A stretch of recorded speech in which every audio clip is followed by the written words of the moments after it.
Hello. Shri Shiv Mahapuran YouTube channel में आप सबों का स्वागत है, साथ में मेरा प्रणाम भी।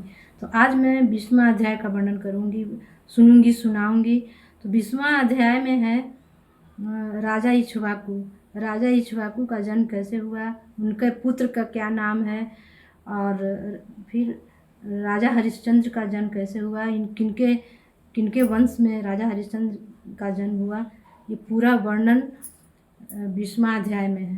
तो आइए 20वां अध्याय का वर्णन सुनने से पहले अपने गुरु की स्तुति कर लेते हैं, उसके बाद 20वां अध्याय पढ़ते हैं।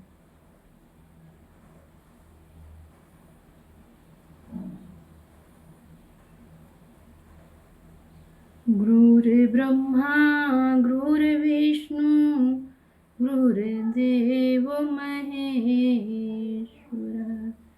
गुरुर्साक्षात् परब्रह्म तस्मै श्री गुरवे नमः।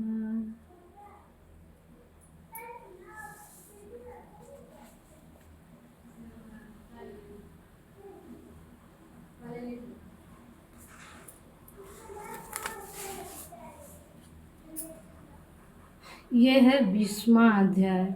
इतनी कथा सुनकर नारद जी ने कहा, हे पिता, जिस समय राजा सुदुम्न राज को त्याग कर वन में चले गए, तदुपरांत मनु ने क्या कार्य किए, आप यह मुझे बताने की कृपा करें। ब्रह्मा जी बोले, हे नारद, मनु के 10 पुत्र उत्पन्न हुए। उनमें सबसे बड़े पुत्र का नाम इक्ष्वाकु था।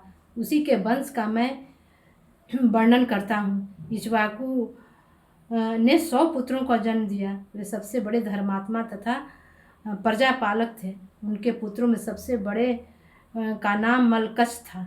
उसने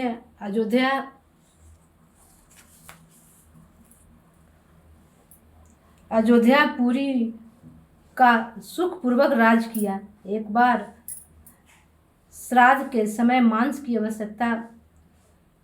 आवश्यकता पड़ने पर इक्ष्वाकु ने मलकछ को शिकार कर लाने की आज्ञा दी। तब वे पिता की आज्ञानुसार वन में गए और वहां से एक शशक को मारकर घर लौटे। मार्ग में उन्हें इतनी जोर की भूख लगी कि वे उसी शशक में से थोड़ा सा मांस खा गए। जो मांस शेष बचा उसे राजा इक्ष्वाकु को लाकर दे दिए। उस भेद को वशिष्ठ जी जान गए। तब उन्होंने इक्ष्वाकु से यह कहा, हे राजन, यह मांस जूठा होने के कारण श्राद्ध के योग्य नहीं है। यह सुनकर राजा इक्ष्वाकु अपने पुत्र से अप्रसन्न हो राज को त्याग वन में चले गए।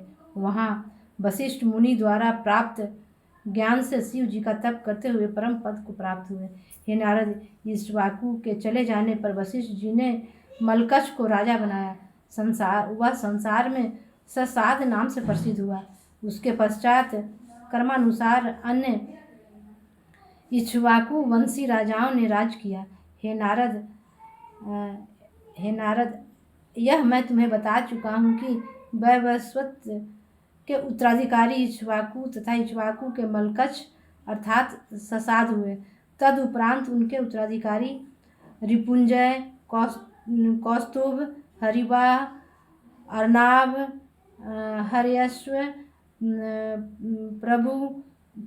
प्रभुचंद्र, युवनाश्व, सारस्वत, बृहदस्व, कपिल तथा दृढ़ाश्व एक कर्मानुसार राजा हुए। दृढ़ाश्व के पश्चात हर्यश्व, निभिकुंभ, संगताश्व, कृपाश्व, प्रसेनजित तथा जुबनाश्व हुए। जुबनाश्व के कोई पुत्र नहीं उत्पन्न हुआ, जिससे वह अत्यंत दुखी हो अपनी 100 रानियों को लेकर वन में चला गया। वहाँ मुनियों ने राजा से पुत्र प्राप्ति के हेतु इंद्र जग कराया। एक दिन भाग्यवश रात्रि के समय राजा त्रिशातुर हो पानी पीने के लिए उस स्थान पर गए जहाँ जग की सामग्री रखी हुई थी। उस समय सब ऋषि मुनि सो रहे थे। वहाँ एक कलश में मंत्रों से अभिषिक्त जल रखा हुआ था। राजा को उस जल के संबंध में कोई बात नहीं मालूम थी, अस्तु उसने प्यास बुझाने के लिए उसी जल को पी लिया। हे नारद, प्रातःकाल होने पर जब मुनियों ने कलश को जल से रहित देखा तो सब लोगों ने पूछताछ की। उसमें राजा ने उन्हें बताया कि त्रिशातुर होने के कारण मैंने उस जल को पी लिया है। ये सुनकर मुनियों ने उत्तर दिया कि हे राजन, वही जल था जिसके द्वारा तुम्हारे घर में पुत्र उत्पन्न होता, परंतु अब जो ईश्वर की इच्छा है उसके सम्मुख किसी का क्या बस चल सकेगा।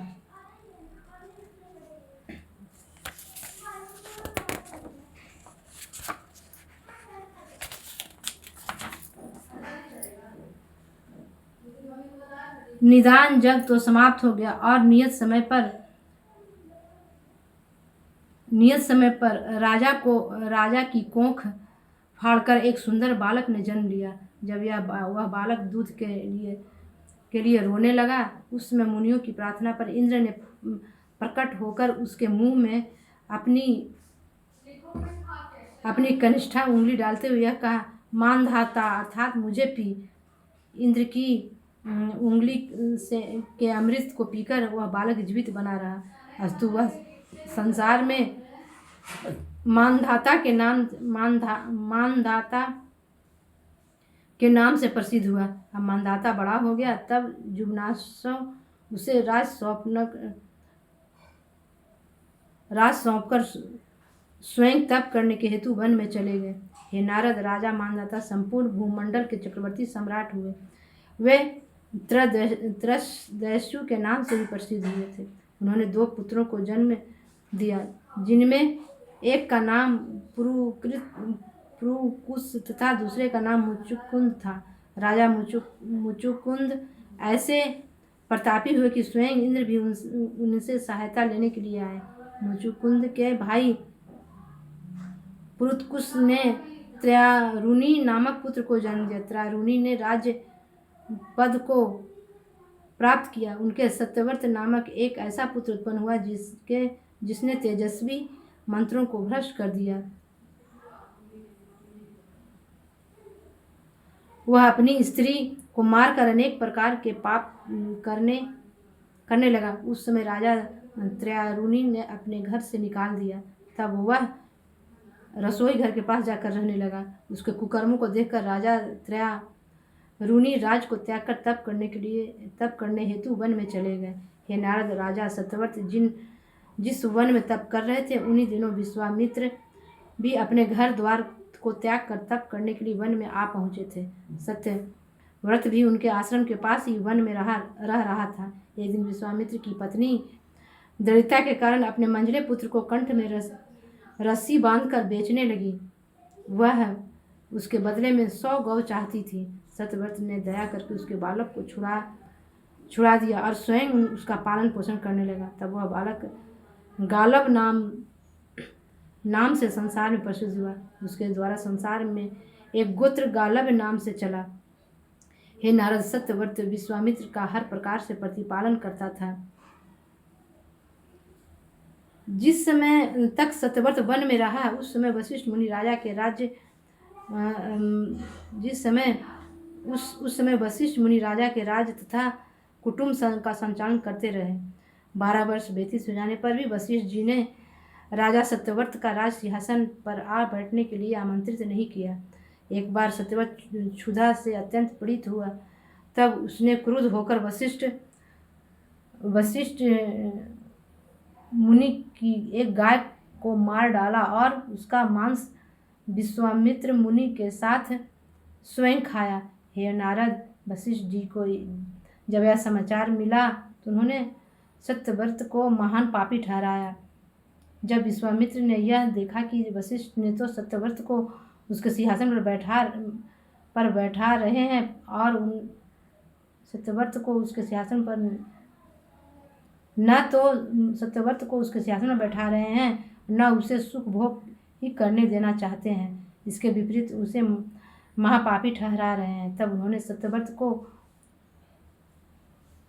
त्रयारुणी के स्थान पर अपने तपोबल के प्रभाव से चक्रवर्ती राजा बना दिया तथा सशरीर स्वर्ग पहुंचाया। जिसमें त्रिशंकु को देवताओं ने सशरीर स्वर्ग में आते देखा तो उन्होंने उसे स्वर्ग से नीचे डाल दिया, परंतु विश्वामित्र ने उसे पृथ्वी पर न गिरने देकर बीच में ही रोक दिया।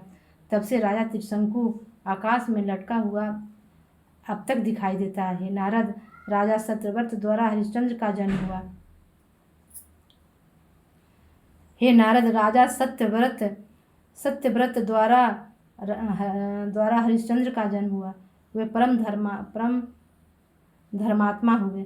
जब उनके कोई पुत्र उत्पन्न नहीं हुआ तो वे चिंतित होकर वन में जा पहुँचे। वहाँ उन्होंने तुमसे उपदेश पाकर वरुण की आराधना की। तब वह संकल्प किया कि मेरे जो पुत्र का उत्पन्न होगा उसे मैं वरुण को बलि देकर जग करूँगा। उस तप के प्रभाव से वरुण ने राजा को एक पुत्र दिया।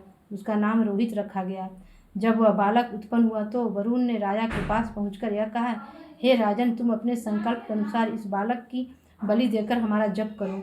उसमें राजा ने यह उत्तर दिया कि हे वरुण देवता, जो पशु दांतों से रहित होता है उसकी बलि नहीं दी जाती है। जब इस बालक के दूध के दांत गिरकर नए दांत आ जाएंगे तब हम इसकी बलि देंगे। यह सुनकर वरुण देवता अपने स्थान को लौट गए। कुछ समय बाद जब उस बालक के दूध के दांत टूट गए तब उसके स्थान पर नए दांत भी उगाए। तब वरुण ने फिर राजा के पास पहुंचकर कहा, हे राजन, अब तुम अपने पुत्र की बलि हमें दे दो। राजा ने पुत्र की मोह में पड़कर उस समय वरुण को यह उत्तर दिया कि हे वरुण, जब पशु तरुण हो जाता है तब वह बलि के उपयुक्त होता है। अस्तु, आप इस बालक को तरुण हो जाने दीजिए। हे नारद, वह बालक जब तरुण हो गया तब राजा ने उसे वन में भेज दिया, जिससे उसकी प्राण रक्षा हो जाए। जब वरुण फिर राजा के पास आए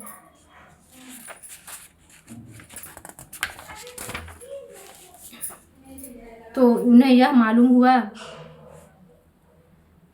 हुआ तो उन्होंने राजा को जलोदर रोग दे दिया।